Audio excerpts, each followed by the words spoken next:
Class second alternate dispute resolution.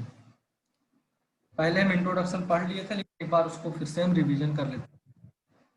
Arbitration एक ऐसा तरीका होता है जिसके अंतर्गत विवाद के पक्षकार अपनी सहमति से एग्रीमेंट करके एक या अधिक आर्बिट्रेटर नियुक्त करके विवाद को उसके निर्णय के लिए आर्बिट्रेटर को रेफर कर देते हैं। ठीक, यानी आर्बिट्रेशन एक ऐसा तरीका होता है जिसके अंतर्गत विवाद के पक्षकार अपनी सहमति से करार करके एक या अधिक मध्यस्थ नियुक्त करके विवाद को उसके निर्णय के लिए रेफर कर दिया जाता है। अब आते हैं आर्बिट्रेशन एंड कंसिलिएशन एक्ट 1996, 1996 का अधिनियम है। ये टोटल इसमें 86 धाराएं हैं, टोटल 86 सेक्शंस में डिवाइड है। टोटल 3 पार्ट हैं। पार्ट फर्स्ट में 10 चैप्टर है, पार्ट सेकंड में 2 चैप्टर है, फिर पार्ट थर्ड है और फिर आपका पार्ट 4 है।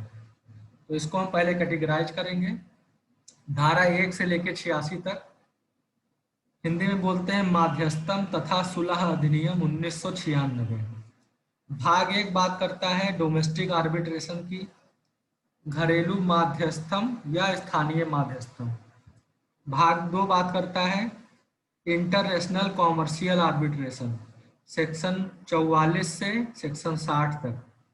भाग 3 बात करता है सुलह, यह है आपका धारा 61 से धारा 81 तक। भाग 4 बात करता है अनुपूरक उपबंध सप्लीमेंट्री प्रोविजंस की, यह है सेक्शन 82 से सेक्शन 86 तक। भाग 2 में फिर 2 चैप्टर्स आएंगे आपके।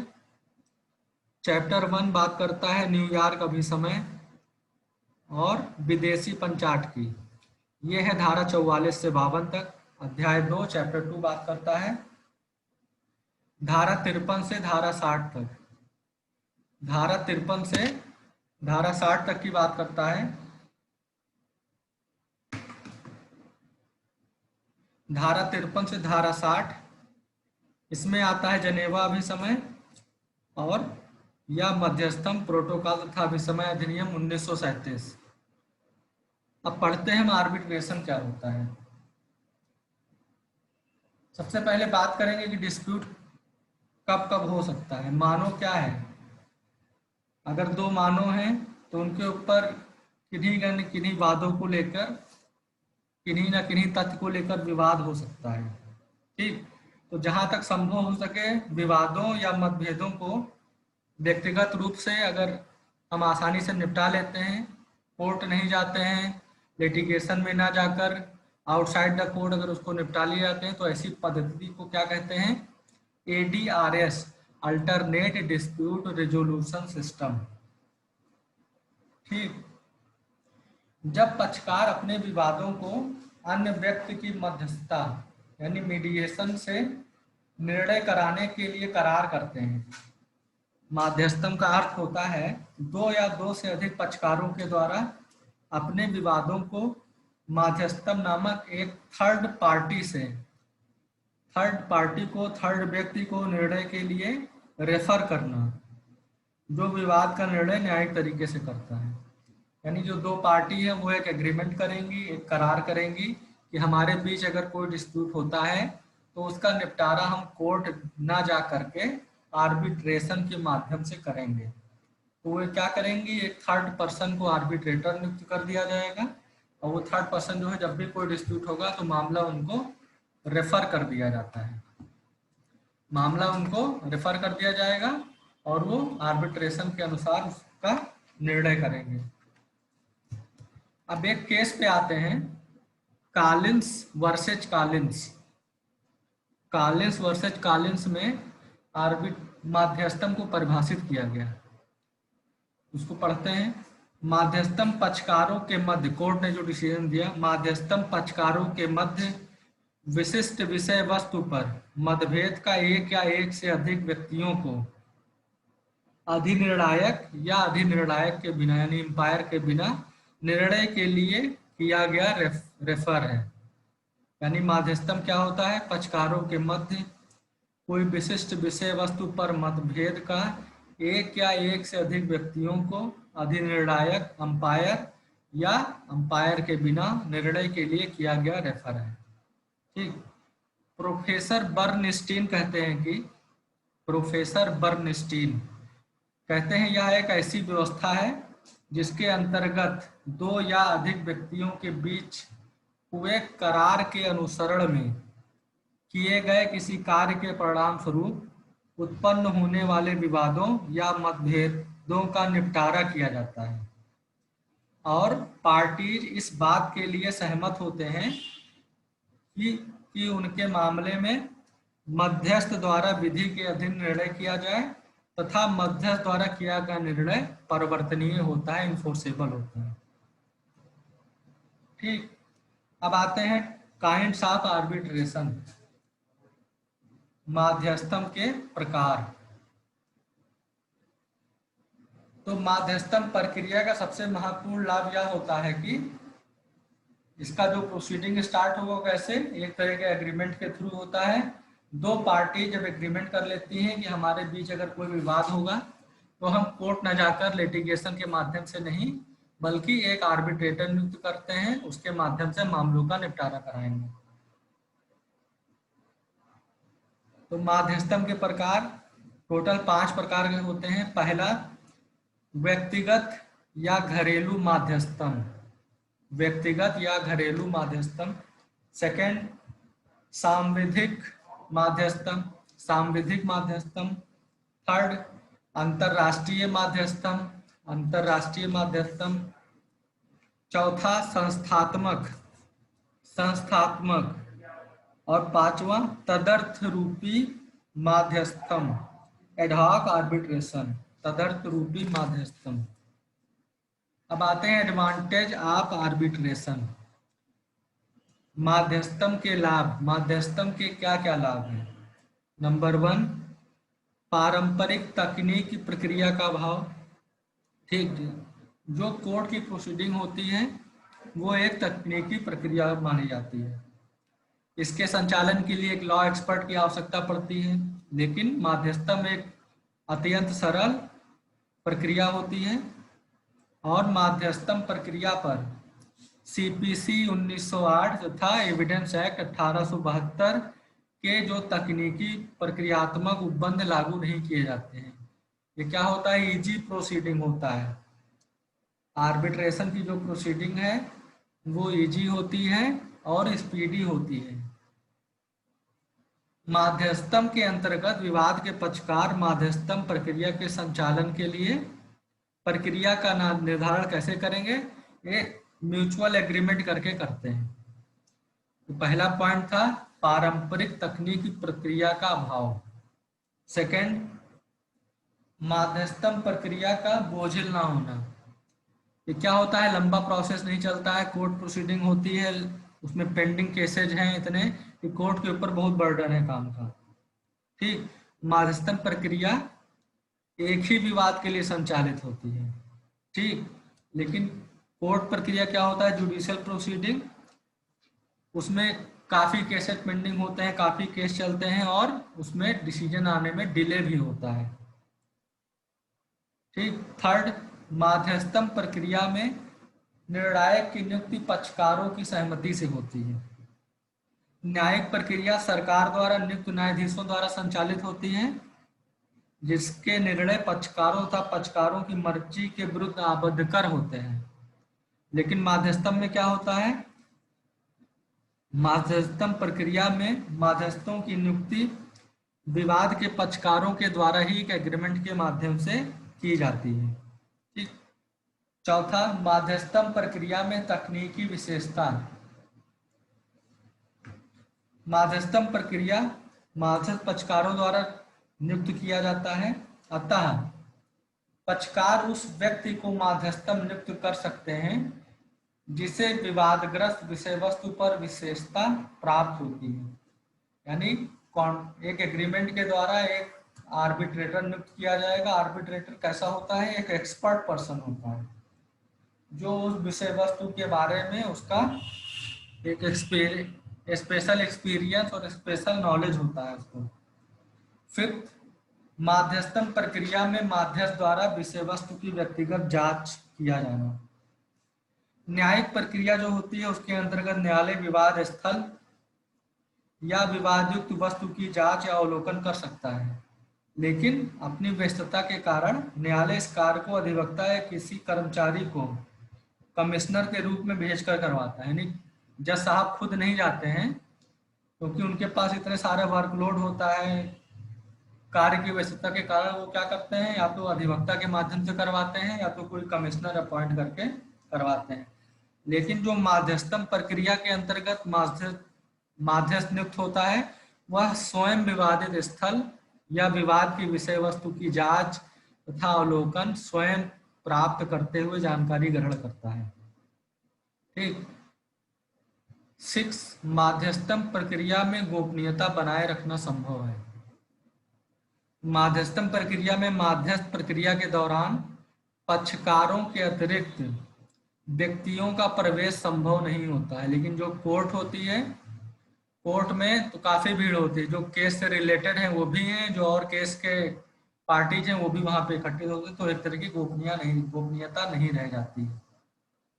लेकिन जो माध्यस्थम कार्यवाही होता है, माध्यस्थ प्रक्रिया में जो माध्यस्थ प्रक्रिया के दौरान पक्षकारों के अतिरिक्त और कोई पार्टी वहां पे प्रवेश उनका संभव नहीं होता है, इसी कारण से मामले की गोपनीयता बनी रहती है, क्योंकि मैटर से रिलेटेड जो पार्टीज हैं वही वहां पे प्रेजेंट रहती हैं, और कोई पार्टी, क्योंकि एक समय में वहां पे एक ही केस चलता है, एग्रीमेंट करके हम एक आर्बिट्रेटर नियुक्त कर रहे हैं, हमारे बीच अगर कोई डिस्प्यूट हो गया है, मामले का निपटारा हो रहा है, तो वहां पे हम ही 2 पार्टीज रहेंगे और आर्बिट्रेटर रहेगा, तीसरा कोई पर्सन उनके तीनों के अलावा नहीं रहता है। नेक्स्ट, माध्यस्थम प्रक्रिया का कम खर्चीला होना। अब जैसे जुडिशियल प्रोसीडिंग है, उसमें हम वकील हायर करेंगे, एडवोकेट हायर करेंगे, उनकी फीस देंगे, कोर्ट फीस देंगे, तो ये सब क्या होता है, एक तरह का खर्चीला प्रोसेस होता है। लेकिन माध्यस्थम प्रक्रिया क्या होती है, कम खर्चीली होती है। अब जैसे न्यायिक प्रक्रिया में वकीलों की फीस तथा न्यायालय शुल्क और जो डॉक्यूमेंटेशन तैयार होगा उन सब में काफी पैसे लग जाते हैं। ठीक। लेकिन माध्यस्थम कार्यवाही में क्या होता है, खर्चे नाम मात्र के बराबर होते हैं। तो माध्यस्थम प्रक्रिया में जो पार्टीज हैं उनके पैसे भी कम खर्च होते हैं, क्योंकि उनको ना वकील की फीस देनी है और ना ही कोर्ट फीस देना रहता है। अब आते हैं नेक्स्ट टॉपिक पे, माध्यस्थम के आवश्यक तत्व। ठीक। माध्यस्थम के निर्माण के लिए विवाद के पक्षकारों के मध्य विवाद को माध्यस्थम को रेफर करने के लिए एक माध्यस्थम करार होना चाहिए। ये अति आवश्यक है, एक माध्यस्थम करार होना चाहिए। माध्यस्थम के निम्नलिखित आवश्यक तत्व होते हैं, इसको हम एक एक करके पढ़ेंगे। नंबर 1, विवाद को रेफर करने हेतु पक्षकारों के मध्य एक वैध करार, यानी कोई डिस्प्यूट है उसको रेफर करने के लिए पार्टीज के मध्य एक वैलिड एग्रीमेंट होना चाहिए। सेकंड, विवाद का अस्तित्व या भविष्य में विवाद उत्पन्न होने की संभावना हो। तो कॉन्ट्रैक्ट हम इसीलिए करते हैं, एक आर्बिट्रेटर नियुक्त करने के लिए, या तो विवाद हो गया या तो संभावना है कि आगे विवाद भविष्य में हो सकता है। थर्ड, विवाद माध्यस्थम को रेफर किया जाना। जब विवाद होगा तो किसको रेफर किया जाएगा, माध्यस्थम को।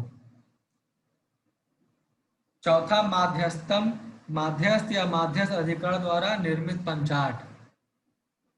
फिफ्थ, माध्यस्थम पंचाट का विवाद के दोनों पक्षकारों पर बाइंडिंग होना, यानी माध्यस्थम जो पंचाट आएगा वो दोनों पार्टीज पर बाइंडिंग होगा।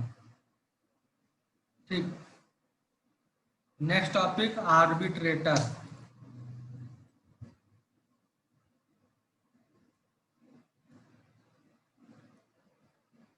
ठीक। आर्बिट्रेटर क्या होते हैं, जस्टिस सर रॉबर्ट रेमंड कहते हैं कि माध्यस्थ पक्षकार तथा पक्षकारों के मध्य एक असामान्य न्यायाधीश है, जो उनके मध्य विवाद या मतभेद पर निर्णय देने के लिए उनकी नियुक्ति न्यूट्रल सहमति द्वारा होती है। ठीक है। एक ऐसा पर्सन जो दोनों पार्टी से किसी भी तरह से इंटरेस्टेड ना हो, रिलेटेड ना हो, न्यूट्रल पर्सन की नियुक्ति की जाएगी और ऐसी नियुक्ति हमेशा एक वैलिड एग्रीमेंट के थ्रू की जाती है। एक्ट में आर्बिट्रेटर को कहीं भी डिफाइन नहीं किया गया है, ठीक है। लेकिन एक इम्पॉर्टेंट लाइन है कि मध्यस्थ के रूप में अधिवक्ता या सामान्य समझ वाला कोई भी व्यक्ति नियुक्त हो सकता है। ऐसी कोई स्पेशल क्वालिफिकेशन नहीं चाहिए आर्बिट्रेटर की नियुक्ति के लिए। मध्यस्थ के रूप में कोई अधिवक्ता भी नियुक्त हो सकता है या कोई समझदार व्यक्ति को भी नियुक्त किया जा सकता है, ठीक। एक केस आया Satyendra Kumar versus Hind construction limited. Satyendra Kumar versus Hind construction limited.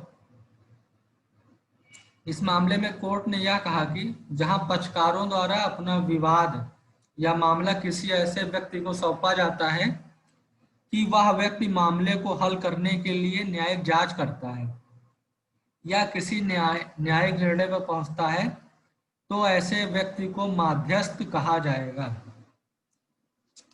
तो ऐसे व्यक्ति को मध्यस्थ कहा जाएगा। अपॉइंटमेंट ऑफ आर्बिट्रेटर्स, मध्यस्थों की नियुक्ति, ठीक। मध्यस्थम एवं सुलह अधिनियम 1996 के अंतर्गत मध्यस्थम की सबसे बड़ी विशेषता यह है कि विवाद के जो पक्षकार हैं वो किसी भी व्यक्ति को आर्बिट्रेटर नियुक्त कर सकते हैं। किसी भी व्यक्ति को दोनों पार्टीज एक वैलिड एग्रीमेंट के थ्रू मध्यस्थम नियुक्त कर सकती हैं।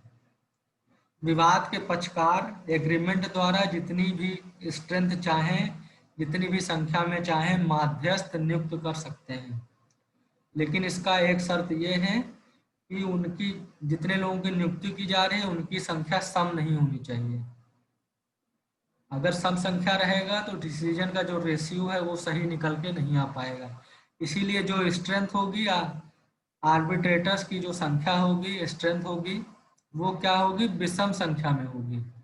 3 रख लीजिए, 5 रख लीजिए, अगर 2 रख लिया, 4 रख लिया, मान लीजिए 2 हैं तो 1-1 के रेशियो से अगर डिसीजन आ गया तो फिर सॉल्व नहीं हो पाएगा। अगर 4 हैं तो 2-2 के डिसीजन से आ गया तो भी नहीं। इसीलिए 3 रख लीजिए या 5 रख लीजिए। तो मध्यस्थ की जो संख्या है वो कभी भी सम संख्या नहीं होगी, जो स्ट्रेंथ है, ठीक।